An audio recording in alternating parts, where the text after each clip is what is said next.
Assalamualaikum warahmatullahi wabarakatuh. Innal hamdalillah nahmaduhu wa nasta'inuhu wa nastaghfiruh wa na'udzu billahi min shururi anfusina wa min sayyiati a'malina. Man yahdihillahu fala mudilla lahu wa man yudlil fala hadiya lahu. وأشهد أن لا إله إلا الله وحده لا شريك له وأشهد أن محمدا عبده ورسوله صلى الله عليه وعلى آله وسلم. يا أيها الذين آمنوا اتقوا الله حق تقاته ولا تموتن إلا وأنتم مسلمون. يا أيها الناس اتقوا ربكم الذي خلقكم من نفس واحدة وخلق منها زوجها وبث منهما رجالا كثيرا ونساء واتقوا الله الذي تساءلون به والأرحام إن الله كان عليكم رقيبا.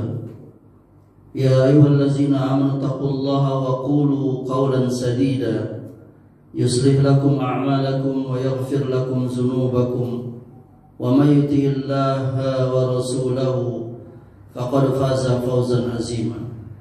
أما بعد فإن أصدق الحديث كتاب الله وخير الهدى هدى محمد صلى الله عليه وعلى آله وسلم وشر الأمور محدثاتها فإن كل محدثة بدعة وكل بدعة ضلالة وكل ضلالة في النار. Jamaah Masjid Al-Khairat yang saya cintai dan saya muliakan, mari kita lanjutkan pelajaran kita, meneruskan kesalahan-kesalahan dalam sholat Jumat. Poin ke-9 dari kesalahan sholat Jumat itu adalah sebagian kaum muslimin ketika mendengar azan awal maka dia berdiri lalu sholat 2 rakaat, yakni sunnah qobliyah Jumat. Ini adalah sesuatu yang tidak ada sunnahnya dari Nabi Sallallahu Alaihi Wasallam. Pada Jumat itu yang ada hanya ba'da Jumat, sedangkan qobliyah Jumat itu tidak ada.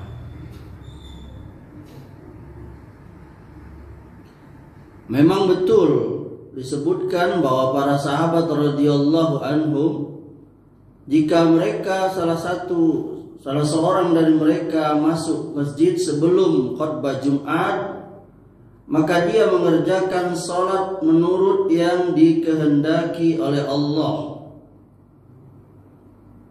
Kemudian dia duduk dan tidak mengerjakan salat sesudah azan. Mereka hanya mendengar khutbah. Kemudian mereka melakukan sholat Jumat. Jadi sholat sebelum Jumat itu adalah sholat apa? Tahiyatul masjid atau sholat sunnah mutlak. Sholat sunnah mutlak itu adalah seseorang masuk ke masjid jam berapapun, dia sholat sebanyak yang Allah beri kemampuan kepada dia, terus saja sampai nanti khotib naik mimbar, maka dia stop.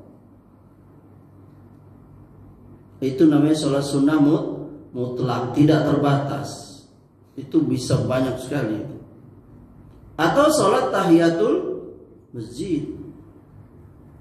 Adapun qobliyah Jumat itu tidak ada. Kalaupun ada, maka hadis-hadisnya itu adalah hadis yang dhaif. Salah seorang ulama ahli hadis zaman ini, Al-Albani rahimahullah, mengatakan semua hadis yang menyebutkan tentang sholat Nabi SAW, yaitu sunnah qobliyah Jumat, tidak ada yang sahih sama sekali.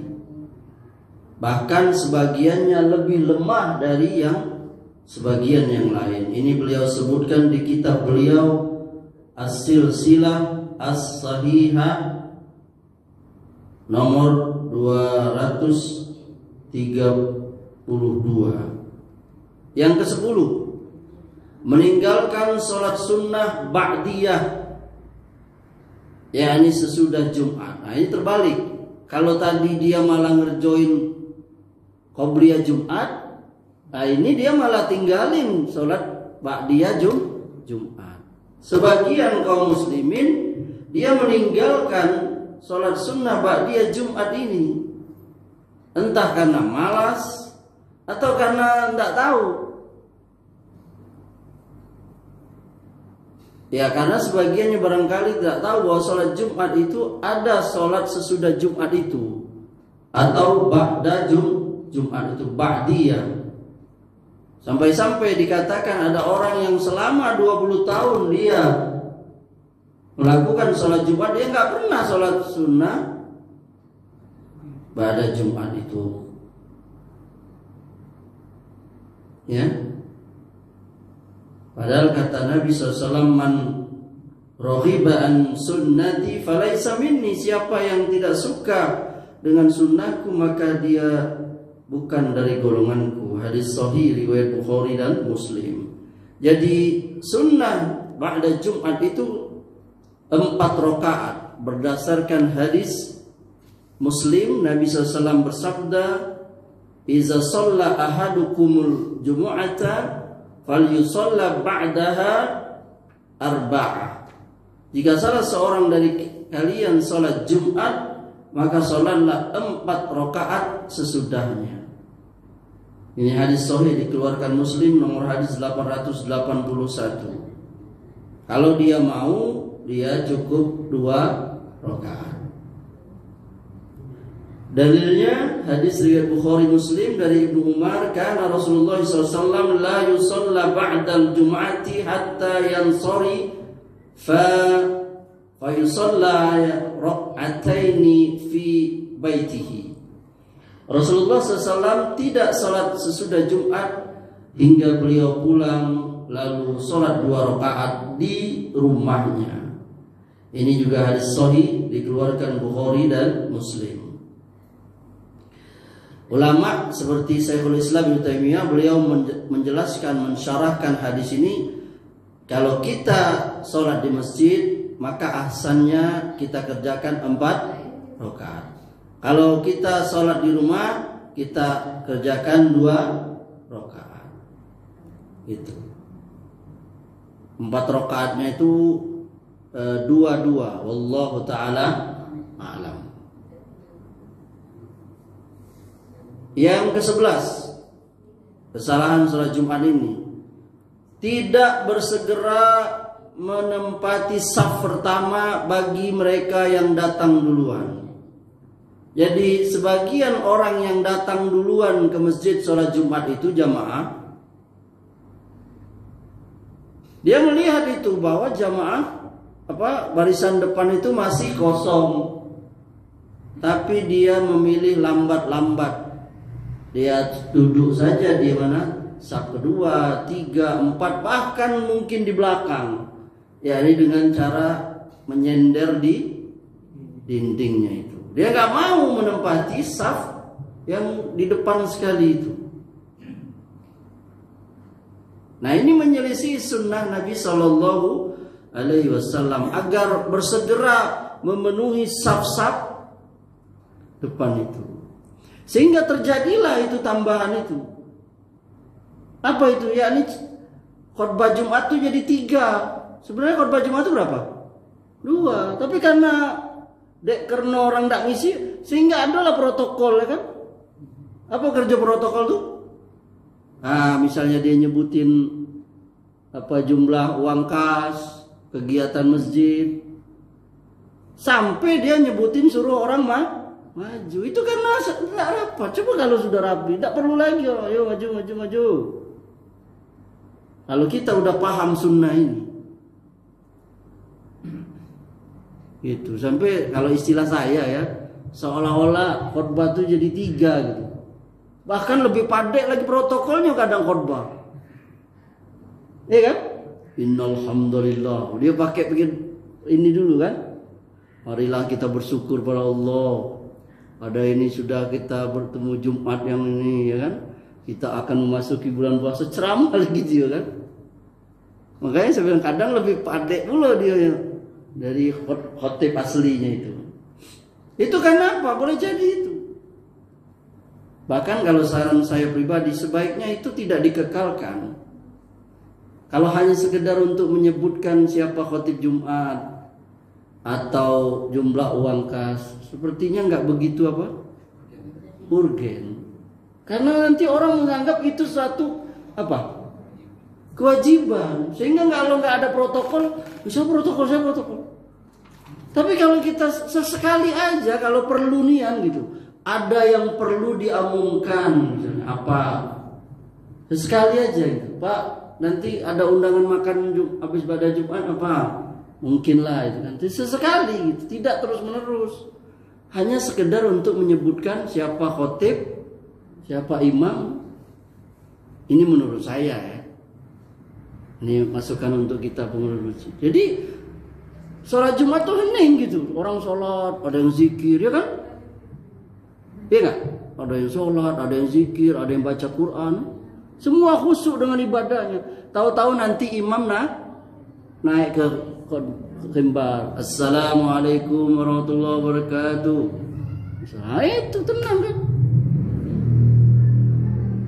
Nanti kalau lagi itu yang sholat baca Quran jadi berhenti dengerin ya kan. Atau minimal nggak khusyuk. Oh siapa itu yang belum bayar kas itu misalnya. Pengumuman kas kok belum ada yang bayar kok. Misalnya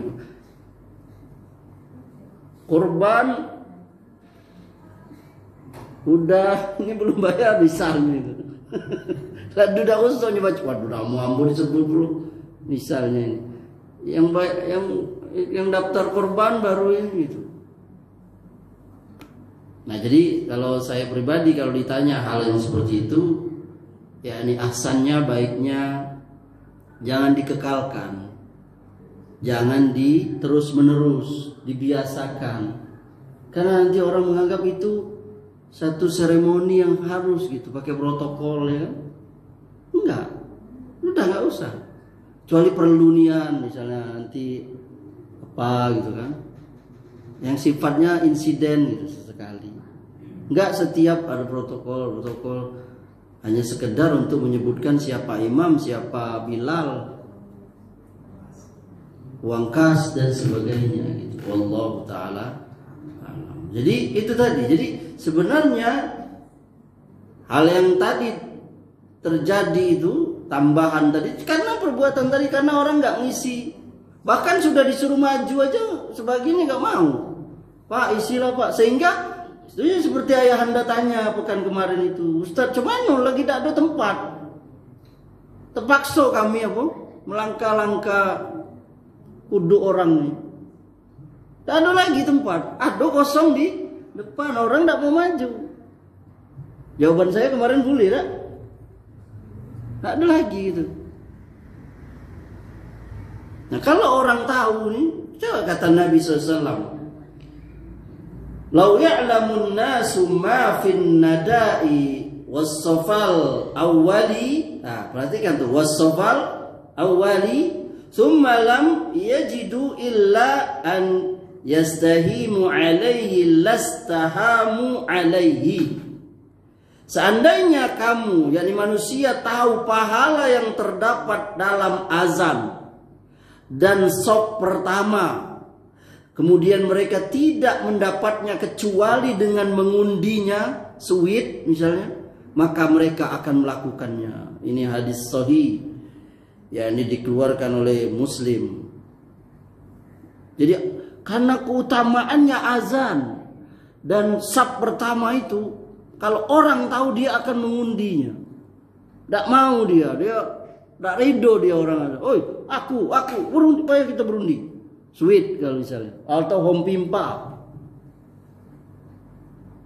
Kenapa? Karena dia mengetahui keutamaan muazzin itu dan shaf terdepan.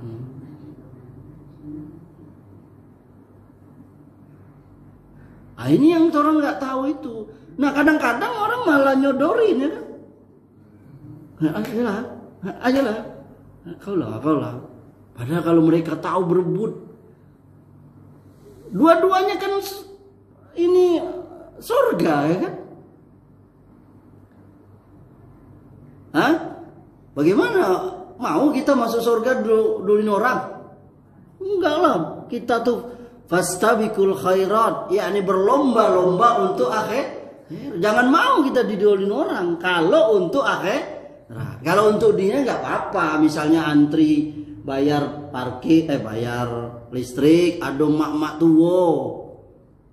Ya kita persilakan. Bahkan dalam ini sendiri ada fasilitas pengecualian untuk orang hamil, perempuan menyusui, orang tua, orang cacat, dia didulukan. Tapi kalau untuk akhirat enggak. Jangan kita mau didolin orang. Mau kita masuk surga didolin orang, kita duluan. Nah ini kaidah ya, ingat ya. Kalau soal dunia boleh lah. Tapi kalau akhirat, tapi itulah orang. Masalah akhirat dia, kaulah. Sehingga Anda lihatlah, kalau kosong kan, kita kan saling ini. Majulah Pak. Sungkan-sungkanan kan. Padahal kita aja maju. Siapa yang menyambung sap itu apa pahalanya? Itu ada. Nah itu kita harus tahu itu ya. Itu ibunda ya. Kalau soal akhirat, kita maju sab terdepan, duluan kita, nggak usah suruh orang. Kalau kita bisa, kalau kita bisa dulu. Kalau soal dunia ya bolehlah. Ya. Lihat, seandainya manusia tahu pahala yang terdapat dalam azan dan shaf pertama, wasofal auli, kemudian mereka tidak mendapatkan kecuali dengan diundi, pasti mereka akan berundi. Itu riwayat riwayat Bukhari ya. Dari riwayat Muslimnya, lau na'lamuna ma fis saffa muqaddami lakanat qur'atan. Seandainya mereka mengetahui pahala yang terdapat dalam saf pertama, niscaya telah diundilah itu. yakni setiap sholat itu orang akan mengundi aku yang di depan, karena mereka tahu pahala terdepan itu. Tapi kita banyak nggak tahu, sehingga kita tadi itu ogah-ogahan. Kaulah. Ya, subhanallah ya. Nah, lihat ini hadis ini sudah pernah kita baca juga ya. Man ghassala yaumal jumu'ati wa ghattasala thumma bakkara wa batakhara wa masa wa lam yarqab wadana minal imami fastama'a wa lam yalghu kana lahu bikulla khutwatin amalu sanatin ajru siyamiha wa qiyamiha. Kata Nabi, barang siapa mandi dengan sempurna pada hari Jumat, kemudian dia berangkat bersegera, berjalan kaki dan tidak naik kendaraan, serta dekat dengan imam. Nah, lihat. Lalu dia mendengar khutbah dan dia tidak berkata sia-sia, maka ia mendapatkan pada tiap-tiap langkahnya itu amalan setahun. Apa itu? Pahala puasa dan qiyamnya, yakni berdiri malamnya itu. Beda itu. Qiyamul lail dengan tahajud itu beda. Kalau tahajud itu sholat, kalau qiyamul lail itu lebih luas. Qiyamul lail itu apa? Bisa zikir, bisa baca Quran, bisa istighfar. Pokoknya amal yang dilakukan malam hari. Kalau tahajud itu hanya sholat. Lihat tuh, alangkah besarnya orang yang apa tadi itu? Mandi dengan sempurna, cepat-cepat, tidak nunda lagi, pergi ke masjid, lalu dia jalan kaki, berarti di sini kita sholat sunnahnya dekat dengan rumah. Lalu dia dekat imam, berarti maksudnya mendekat ke saf terdepan kalau masih kosong. Lalu dia khusyuk mendengar imam tadi, tidak ngobrol, tidak berkata-kata. Sampai dikatakan siapa yang berkata-kata saat imam berkhutbah maka sia-sia, tiada Jumat baginya. Maka ia dapat pahala tiap-tiap langkahnya itu. Apa itu? Amalan setahun. Apa itu? Puasa dan qiyam. Ya subhanallah. Ini hadisnya riwayat Abu Dawud, Tirmizi, Nasai, Ibnu Majah.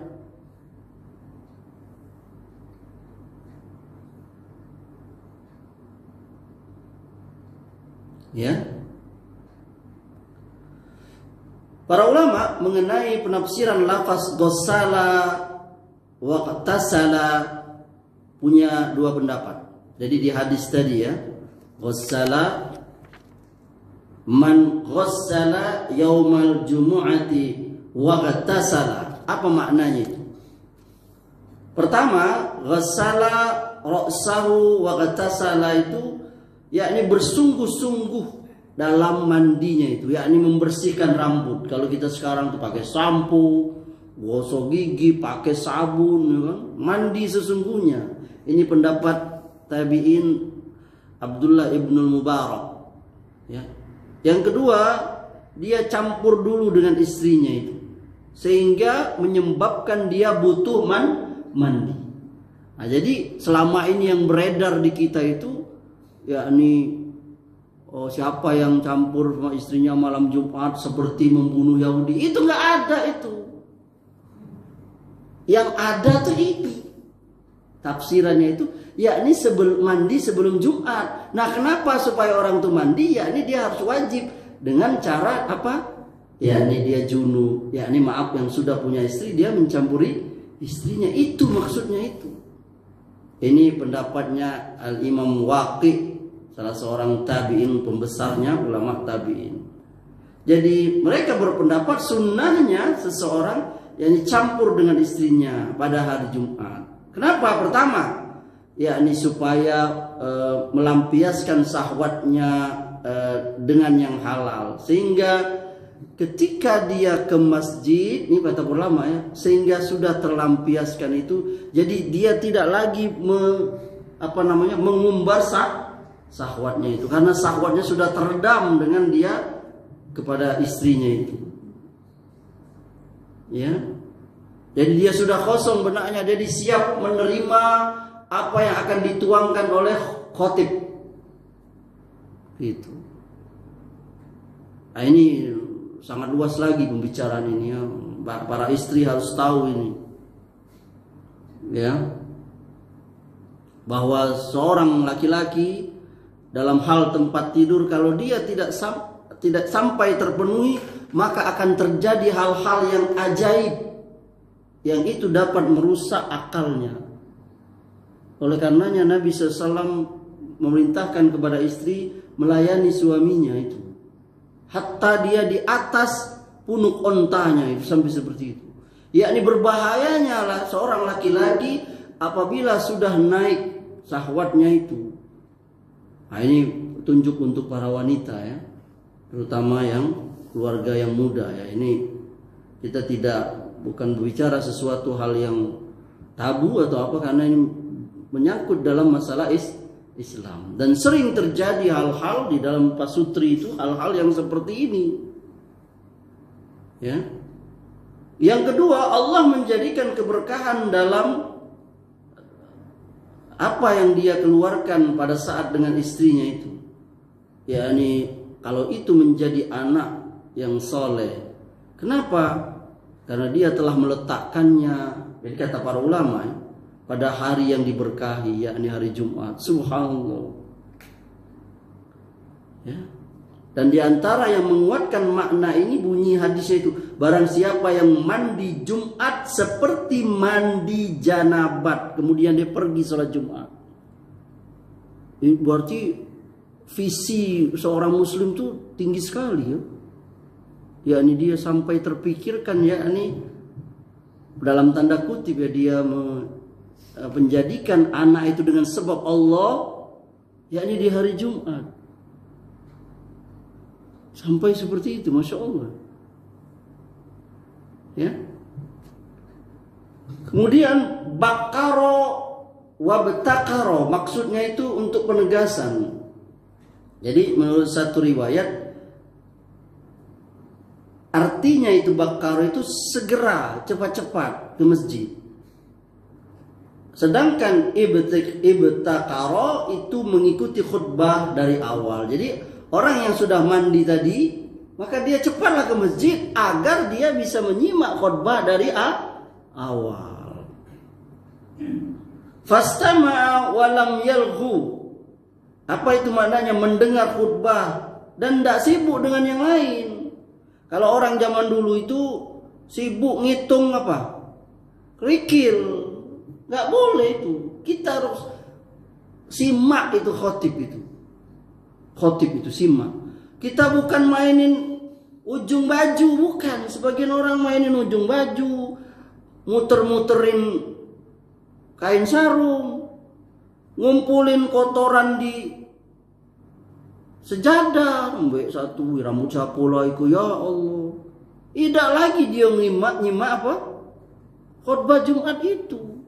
Maka tersia-sia itu. Ya. Itu maknanya fastama'a walam yalghu, nyimak.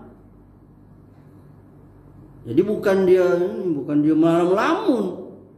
Tidak tahu apa yang disampaikan. Nah ini, tapi ini juga harus ada korelasinya, yakni ada bab lainnya. Ini khotib juga dia harus khotib yang paham sunnah. Sebagian khotib sekarang itu nggak tahu apa yang diceramakannya gitu. Tak kesini, ke sana. Ya kan? Sebagian khotib itu dia sudah membaca buku yang usang yang diterbitkan di zaman Belanda itu. Sehingga tidak tentu lagi apa itu yang dibacanya itu. Dia tidak memberikan bekas kepada pendengarnya itu, jamaah Jumat itu. Sebaliknya ada lagi yang berlebihan sehingga jemu orang. Dia ceramah hampir setengah jam. Padahal kata Nabi, cerdasnya seorang khotib itu yakni singkat khutbahnya itu. Itu dia tahu poinnya itu. Barangkali sekarang ya 15 menit 16 menit udah cukup itu. Khutbah pertama dan kedua itu. Kenapa? Karena manusia siang itu ada kegiatan yang lain. Ada sebagian jamaah itu yang meninggalkan sholat Jumat karena khotibnya itu panjang, kesana kemari ceramahnya itu. Sudah lambaco lama lagi kan. Ada yang pelan. Jadi tidak jelas. Ini kan kesian juga jamaah jadi kan. Sehingga tadi jamaah yang semangat dia mendengar tuh jadi itu di pertengahan. Dan nggak bisa juga kalau gitu khutbah harus ini nggak juga harus apa teriak-teriak yang apa, enggak. Seperti orang demo, memimpin demo dia enggak. Khutbah di pertengahan gitu, khutbah. Orang tidak wajib-wajibnya kalau ini. Lalu masuk ke poinnya. Kalau istilah kami di kalangan ustaz itu bahkan sebagiannya sudah buruk sangko lah itu. Kalau ada ustaz yang mukaddimahnya ala sepanjang itu berarti tidak ada persiapan. Dia menyebut marilah kita bersyukur subuh panjang lama salawat. Ternyata baru mukaddimah. Itu menunjukkan boleh jadi ya, menunjukkan dia ketidaksiapan dia. Karena orang sudah paham kan masuk saja ya kan. Kalau sesekali mungkin sama seperti saya tadi kan nggak pakai apa kita bersyukur kali ya kan, langsung kita lanjutkan pelajaran kita ya kan. Karena kalau udah itu sudah 10 menit ya nggak ada. Marilah kita bersyukur kepada Allah Subhanahu wa taala. Allah telah memberikan saya. Itu bagus ini ya. Bagus, kata-kata itu bagus. Tapi di dalam khutbah Jumat untuk menyingkat waktu tadi itu di fresh langsung. Apa temanya? Kecuali kalau temanya syukur mungkin ya. Tapi ternyata itu baru mukadimah. Bapak tadi itu yang supir yang mobilnya ditunggu di depan, ditaruh depan. Wah, ini baru mukadimah. Khutbah kita hari ini berjudul lah. 15 menit baru dia sebut khutbah saya kita judul ini. 15 menit. Akhirnya orang pun jadi sholat gak khusyuk ibunda. Gak tenang dia aja. Gimana nih? Konsumen udah nunggu, aduh saya jam 12. Apalagi sekarang udah mau setengah berapa sekarang sudah? Tuh hampir setengah 1. Ada orang yang istirahatnya tuh kantornya, PT-nya, tempat dia apalah. Itu cuma dari jam 12 sampai jam 1. Berarti dia cuma butuh, kalau kita setengah 1 baru azan, bayangin tuh. Kalau dia setengah jam, jam 1 baru selesai. Kalau khutbah setengah jam. Coba mana lagi kawan-kawan tadi tuh. Dia mau makan, ya kan? Jadi gelisah dia. Nah, ini sengaja saya sampaikan di sini. Ini saya rekam juga ini kan. Nanti di YouTube saya ini. Kalau ada yang menyimak, para pengurus masjid. Gak apa-apa, dikasih tahu juga penceramahnya. Saya aja senang. Kalau dikasih tahu, Ustaz. Agak panjang Ustaz ceramah tadi itu. Coba, ya kan? Ya enggak? Coba saya tanya, lebih suka ceramah khutbah panjang atau pendek? Hah? Pendek yang penting kena ya kan? Tepat. Dia cuma satu hadis saja nih. Mana hadis ini 1 2 3 udah. Semoga ini memberi manfaat. Itu terekam daripada awalnya syukur, tahu-tahu yang bahas politik. Pergi lagi ke masalah, ya tak tentu gitu. Ini berapa judul? Sampai ditanya, ayah, tadi apa khutbah khotibnya? Tidak tahu juga, ayah juga pusing tadi. Pantesan ibu Oma dengar tadi di rumah apa yang khotib tadi itu. Dia buka dengan syukur, bahas sholawat baru. Jadi nggak geni gitu kan. Kecuali kalau memang pembahasannya dalam satu hadis itu misalnya ada mengamalkan 1 2 ibadah, bisa jadi ya. Tapi ini enggak, pembahasannya enggak ini gitu. Nah ini masukan untuk kami para khutbah, penceramah, khotib, ya kan, yang melakukan khutbah Jumat itu. Jangan buat orang jenuh. Nah, kalau sekarang udah asik tidur orang. Kalau zaman dulu belum ada asik ngamuk orang. Betul. Lah bener nih ini Anda. Saya kalau lagi ceramah apa kalau orang lah cemes saya itu panjang itu. Saya pribadi ya. Padahal memang orang tuh jangan-jangan batuk nih tapi saya aja cemes gitu. Karena itu biasanya kok dia apalagi orang nengok. Ya kan? Ah, sudahlah. Nah, ini masukan nih untuk para juru khotib ceramah sampai orang pusing. Apa yang disampaikan Ustaz tadi itu? Cerita soal saya pernah nyaksikan tuh orang ceramah. Saya tegur dia waktu ke Jakarta, waktu saya masih sedikit lebih muda ya kan. Waktu masih melawan, saya panggil, ente ceramah apa sih? Masa ente ceramah soal sinetron rasa apa soal katanya ada orang apa masuk ke god apalah itu wali apa ente dapat itu dari mana saya bilang ujung-ujungnya apa ibunda rupanya dia dapat dari sinetron rahasia ilahi yang di TPI itu ya Allah saya bilang, apa nggak ada hadis ribuan bisa sampai kitab Riyadhus Shalihin apa ngambil dari mana rahasia ilahi itu ya ada TPI dah tahun 2000 berapa lah itu 2000-an 2000 sampai 2008 ya 2010 itu ada ngetop rahasia ilahi kan azab tukang jual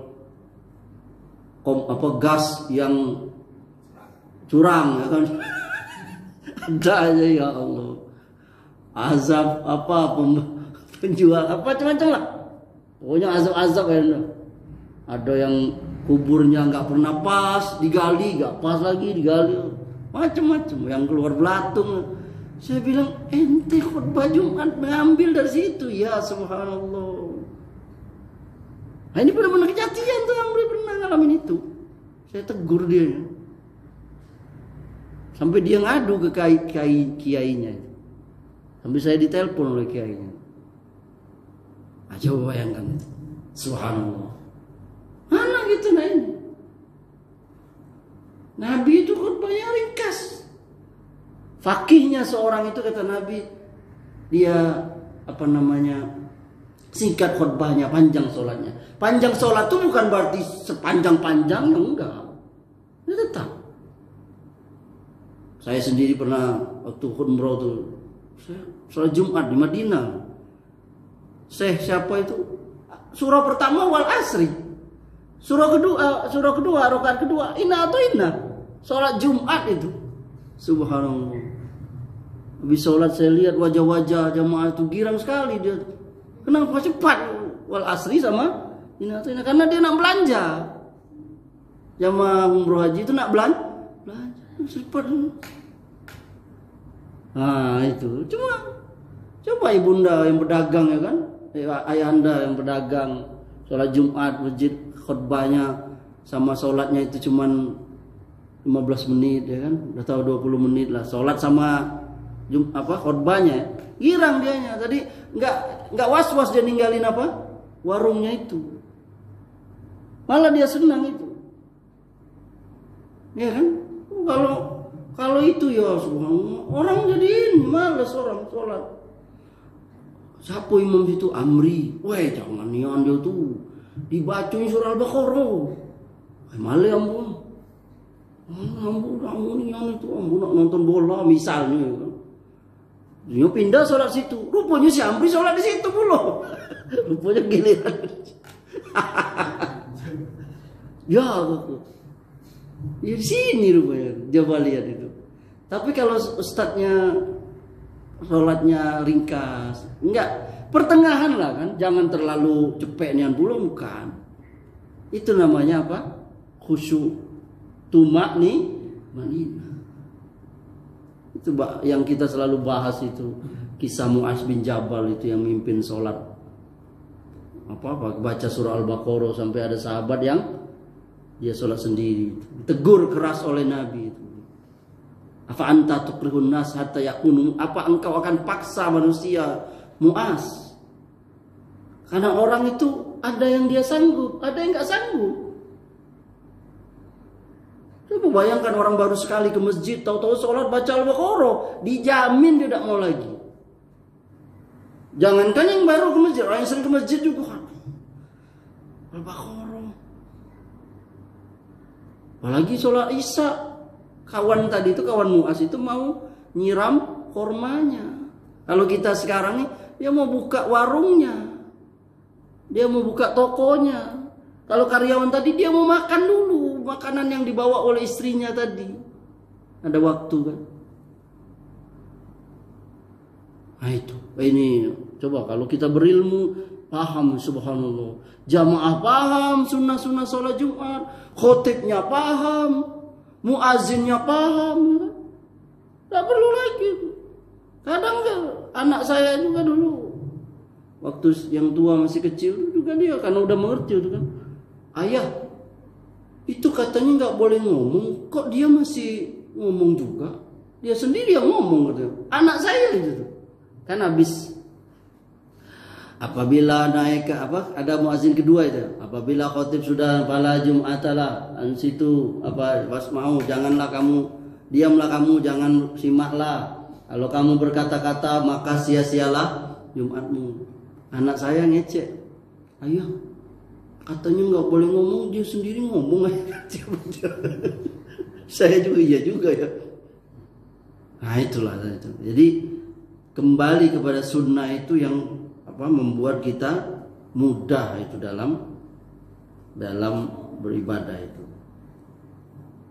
Kemudian ke-12, melangkahi leher-leher pada hari Jumat ini. Kata Nabi, dari Jabir bin Abdullah, anna rajulan dakhalal masjida yaumal jumu'ati wa Rasulullah sallallahu alaihi wasallam yakhtubu faja'ala yatakhattan nasa faqala Rasulullah sallallahu alaihi wasallam ijlis faqad azaita wa ataita. Seseorang masuk masjid pada hari Jumat ketika Rasulullah SAW khutbah, lalu dia melangkahi duduk orang-orang itu, maka kata Rasulullah SAW, duduk, ijlis, kau telah mengganggu dan kau telah terlambat. Ini hadis sahih riwayat Ibnu Majah. Nah ini ayanda.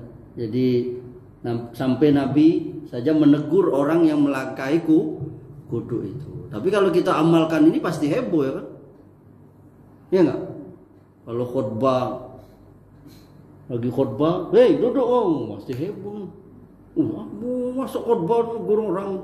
Ini Nabi. Nah itu berarti sunnah itu belum tegak. Banyak kita hal-hal yang nggak tahu. Yang ke-13, orang yang masuk menunggu hingga muazin selesai azan, kemudian ia sholat tahiyatul masjid. Nah ini keliru. Yang benar itu, kalau kita datang ke masjid ketika muazin lagi azan, maka kita langsung sholat tahiyatul masjid. Kenapa? Karena sholat tahiyatul masjid itu hukumnya karena menjawab azan itu hukumnya sunnah. Sedangkan mendengar khutbah Jumat itu wajib. Maka ketika azan berkumandang azan Jumat, yang paling utama tuh yang afdolnya adalah kita tidak menunggu atau menjawab azan muazin dulu, tidak, akan tetapi langsung sholat. Dan kita juga kalau menjadi khotib itu terganggu sekali. Apalagi orang kita khutbah, orang sholat di depan tuh sholat. Iya, kalau jadi khotib itu apa? Jadi khotib itu ketika lagi khutbah orang sibuk sholat sunnah. Kenapa? Karena dia menunggu atau terlambat tadi. Nah, semoga Allah Subhanahu wa taala memberikan pemahaman kepada kita dan agar kita paham sunnah, terutama bagi laki-laki yang memang wajib sholat ke masjid, yakni sholat Jumat itu. Amin ya rabbal alamin. Subhanakallahumma wa bihamdika asyhadu an la ilaha illa anta astaghfiruka wa atubu ilaik. Assalamualaikum warahmatullahi wabarakatuh.